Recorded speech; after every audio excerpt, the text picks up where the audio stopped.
Coming up on today's show, a Lakers News and Rumors Mailbag, where I take all of your questions from our loyal subscribers. But first, before we get started, predict how many points the Lakers will score on Sunday night against the New Orleans Pelicans. You guessed that figure correctly, we'll give you a shout out on Monday's show.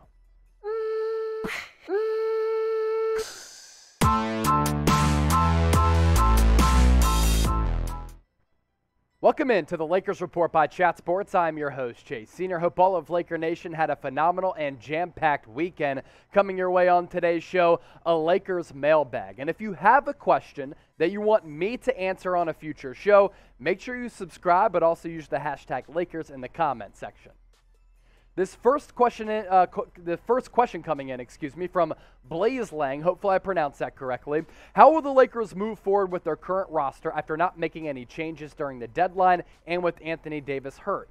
Are there any buyout candidates that the Lakers could snag? Now, when you look at the buyout options on the market, or players who could be on the market as buyout candidates, it's extremely thin, unfortunately, for Los Angeles. So I think you're really going to see LeBron James up his usage rate. He's going to put the team on his back over the next several weeks because Anthony Davis not expected to be reevaluated for another 4 to 6 weeks. That was the trouble with that injury when it happened at the time with that foot sprain when he turned his ankle. You're looking at players like Juan Hernan-Gomez, Derek Favors, Enes Kanter-Freedom, as well as Moses Brown.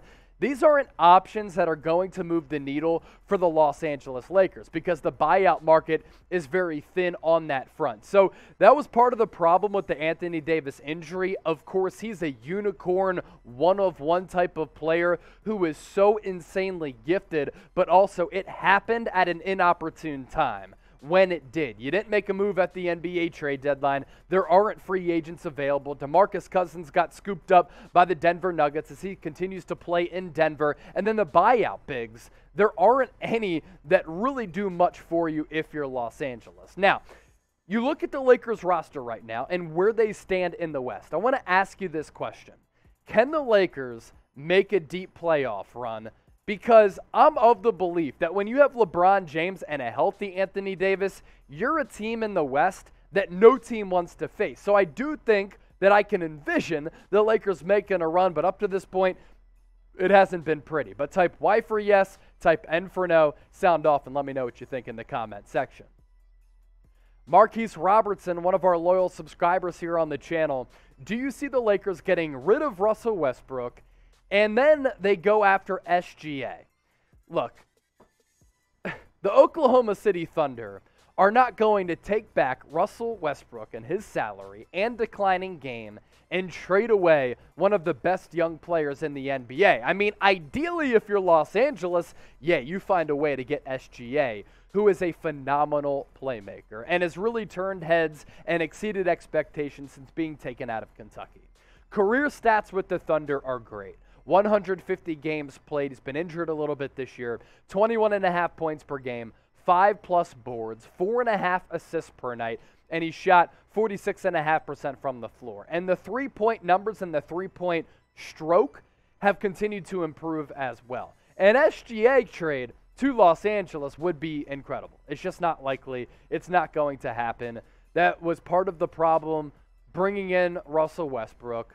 He's not a desirable asset for other teams out there. LeBron James, AD, Clutch Sports, they wanted it done. And when you get into the heart of a playoff series, we'll see if Russ's talent is enough alongside LeBron James and Anthony Davis to help you win a playoff series or two and make a deep run.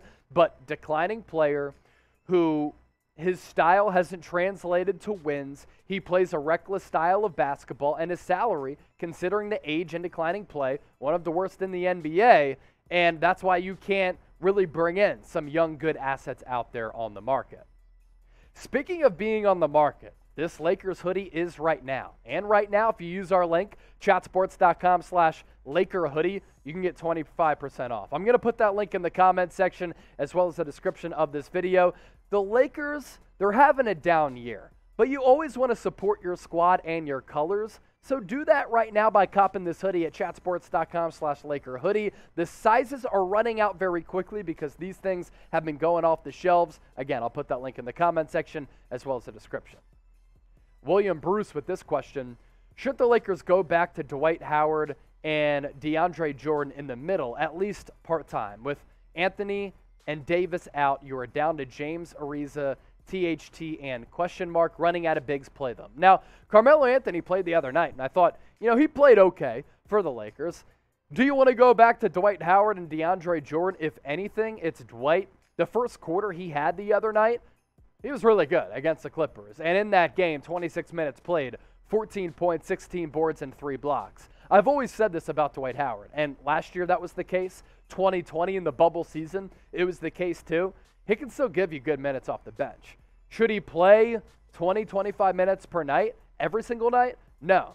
But here and there, if he can give you 26 minutes, he can rack up a double-double because he's active, he's still a really good athlete, and we're talking about a Hall of Famer here who has great instincts. So more minutes for Howard, I'm down. More minutes for DeAndre Jordan, I'm kind of good. I'd rather go with a small ball approach for Los Angeles. Some might say Dwight deserves more minutes. Is it him? Is it another player on this Lakers roster who deserves more minutes? You let me know and show those players some love.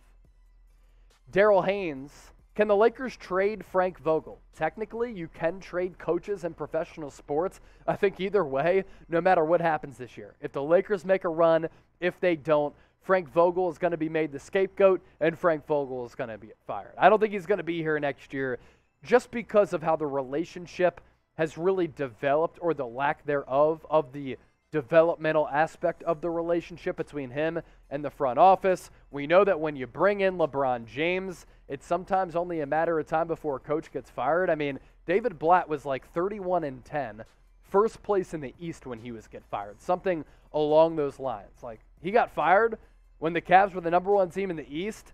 Doesn't take much when LeBron James is running the show because he wants to compete for a championship year in, year out. Now, if a Vogel firing happens, if the Lakers make a pickup on the NBA buyout market, if they make a move, if there's any big news item that comes to light or any big rumor, we talk about it here on the Lakers Report. We have you covered all year round. So make sure you hit that red subscribe button down below or in a separate browser. Let this video roll to hear these glorious pipes from me and plug in that link, youtube.com/LakersTV. Tiki Terry, should Rob Pelinka be on the hot seat following all the chaos from this year? Still has a couple years remaining on his contract, and the Lakers as an organization, they don't want fluidity with some of the top positions within that front office, meaning that they continue to make all of these changes. Instead of all of the changes, they want stability. So I think Rob Pelinka is going to be given at least next year. After that, we'll see. But if the seat isn't already hot, it's certainly starting to get a little bit warmer. Let me know how toasty Rob Pelinka's seat is. Scale it for me from frosty to en fuego. I think it's somewhere from 60 to 70% leaning toward en fuego, but you let me know right now and be a part of the show. Super Gremlin, I pull up and I slide. Real ones, no, Kodak Black. How much consideration should the Lakers actually put in drafting Bronny when he's draft eligible? It all comes down to how good of a player Bronny James is. I was asked this question by producer Jeremy Chugs. If a team has a top 5 pick, and they know that if they take Bronny James, that means that they also get LeBron to help them compete for an NBA championship. Should they do that? Should they do it? And at first I was like, you know what? It's not a terrible idea if LeBron is playing like he is right now. But also at the same time, if a team has a top 5 pick and they're taking Bronny James and they bring in LeBron, they have that top 5 pick for a reason. They're a bad basketball team, so they don't have an opportunity to open up their championship window unless that pick gets traded to another team that does have championship aspirations. If Bronny James can actually play, then you do your prep, you evaluate the prospect, and you think about taking him wherever you think it's justified. If Bronny James can't play and isn't going to be an NBA player and doesn't deserve an opportunity to crack an NBA roster, then it doesn't make sense to waste draft capital on Bronny James. So that's really how that goes. Now, look, he's a junior right now. He has 2 years to develop his game.